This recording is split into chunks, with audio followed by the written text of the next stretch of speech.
Doa mereka dikabulkan Tuhan. Saat tidur, keduanya bermimpi didatangi seorang tua. Wajah orang tua itu bersih dan tubuhnya diliputi cahaya.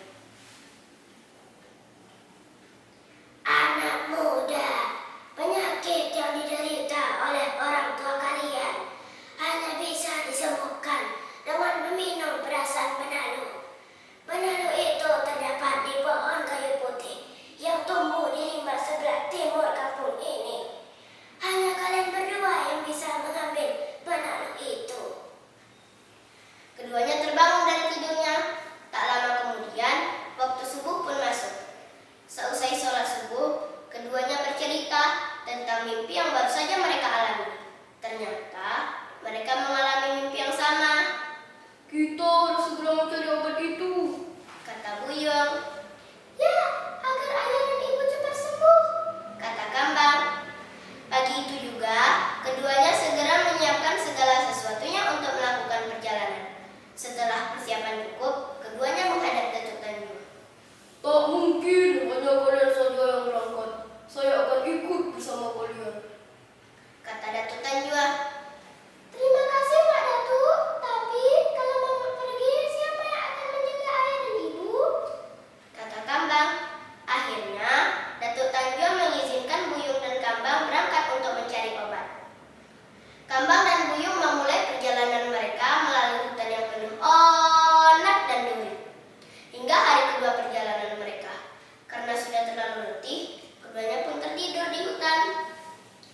Tanpa mereka sadari, datanglah seekor ular yang dengan sigapnya melilit tubuh Kambang. Dengan sigap, ular itu menerkam si Kambang. Dengan sigap, Buyung melompat dan menusuk ular itu dengan sebelah belati, hingga ular itu terkejut dan segera melepaskan lilitannya. Akan tetapi, ular itu berhasil menggigit si Buyung. Sebelum meninggalkan mereka, Kambang mengobati kakaknya agar bisa ular itu tidak menjalar ke bagian tubuh yang lain. Kemudian, mereka melanjutkan perjalanan. Akhirnya, sampailah mereka di telaga yang airnya jernih, sambil melihat ikan-ikan yang meriang di telaga itu. Hingga tercetuslah kata-kata dari mulut si Buyung. Alangkah senangnya ikan-ikan di telaga ini. Lebih baik saya menjadi ikan daripada tidak bisa membantu orang tua. Hati-hatilah berbicara, Kak. Kita sedang berada di hutan yang asing.